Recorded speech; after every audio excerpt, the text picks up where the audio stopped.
السلام علیکم، welcome to my channel horror village.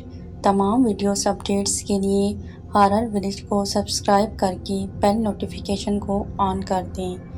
تو آئیے سنتے ہیں آج کی ویڈیو میں کسی کی زندگی پر بیتی سچی اور ناقابل یقین کہانی۔ اور اس کے ساتھ ساتھ اس نے اپنے دشمن کو بھی دیکھ لیا، جو مجھے ڈسنے کے بعد بڑی سرعت کے ساتھ درخت کی گھنی شاخوں اور پتوں میں غائب ہوتا جا رہا تھا۔ سانپ میرے دیکھتے ہی دیکھتے میری نگاہوں سے اوجھل ہو چکا تھا۔ اب میں اس کے زہر کا اثر ہونے کے بعد کسی معجزے سے ہی موت کے بھیانک جبڑوں سے بچ نکل سکتا تھا۔ میرے سارے جسم میں ایک عجیب سی سنسنی پھیلی ہوئی تھی۔ دل سینے میں ڈوبتا ہوا محسوس ہو رہا تھا اور جسم کے مسامات تیزی کے ساتھ پسینہ اگلنے میں مصروف تھے۔ مجھے ایسا لگا جیسے خونخوار جانوروں کی اس سرزمین پر میں اپنی زندگی کی آخری سانسیں لے رہا ہوں۔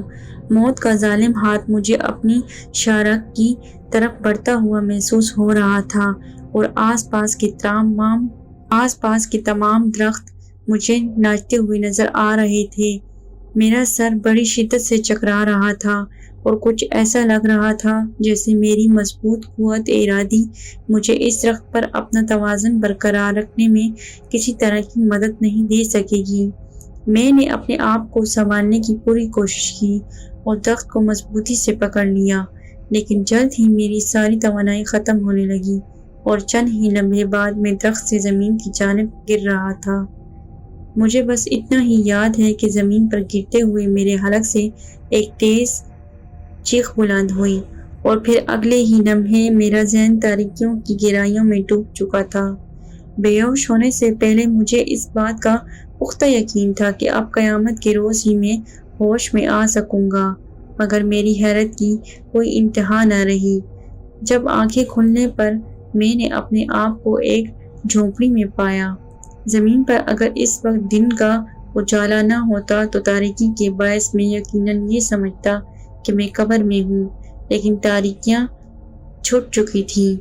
جھونپڑی میں دن کی روشنی پھیلی ہوئی تھی اور میں ایک نرم بستر پر لیٹا ہوا تھا۔ میری آنکھوں کے سامنے گزشتہ شب کا تاریک اور خوفناک جنگل، چاروں طرف پھڑپھڑاتے عجیب و غریب پرندے اور زمین پر رینگتے ہوئے حشرات الارض کسی فلم کے متحرک سین کی طرح گھومنے لگے اور میری عقل ایک دفعہ پھر چکرا گئی۔ میں تو قیامت کے روز ہوش میں آنے کا یقین کر کے بے ہوش ہوا تھا، پھر اتنی جلدی کس طرح ہوش میں آ گیا؟ اور یہ جھونپڑی کس کی ہے؟ آخر یہاں تک مجھے کون لے کر آیا ہوگا؟ میرا ذہن اپنے سوالات کا جواب تلاش کرنے میں بڑی شدت کے ساتھ مصروف تھا، لیکن مجال ہے کہ کوئی بات سمجھ میں آ سکی ہو۔ عقل نے تو جیسے جنگل میں راستہ بدلنے کے بعد ہی ساتھ دینے سے انکار کر دیا تھا، پھر اگر کچھ سمجھ میں آتا بھی تو کیوں کر؟ سوچتا رہا اور الجھتا رہا اس وقت تک جب تک کہ انسانی قدموں کی آہٹ نے مجھے اپنی طرف متوجہ نہیں کر لیا۔ چونک کر نگاہیں اٹھیں تو ایک نسوانی پیکر نظر آیا، رعنائیوں اور دلکشیوں کا مجموعہ۔ وہ اس حد تک یقیناً خوبصورت نہیں تھی کہ اس کا تعلق سفید فاموں سے تھا، لیکن سفید چمڑی ہی کو تو خوبصورتی اور دلکشی کا نام دیا جا سکتا۔ چنانچہ وہ سفید فام نہ ہونے کے باوجود دلکش اور خوبصورت تھی۔ اس کی جلد کا رنگ سانولا تھا، آنکھیں بڑی بڑی اور معصومیت سے بھرپور تھیں اور جسم کسی ماہر بت تراش کے فن کا عظیم المثال کارنامہ۔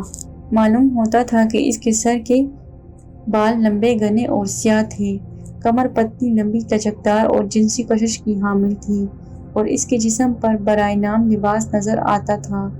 لباس بھی بڑے بڑے پتوں سے بنایا گیا تھا۔ مجھے ہوش میں دیکھ کر وہ تیزی کے ساتھ میرے قریب آ گئی۔ اس کی آنکھوں میں تیز چمک پیدا ہو گئی تھی اور ہونٹ مسکراتے ہوئے لگ رہے تھے۔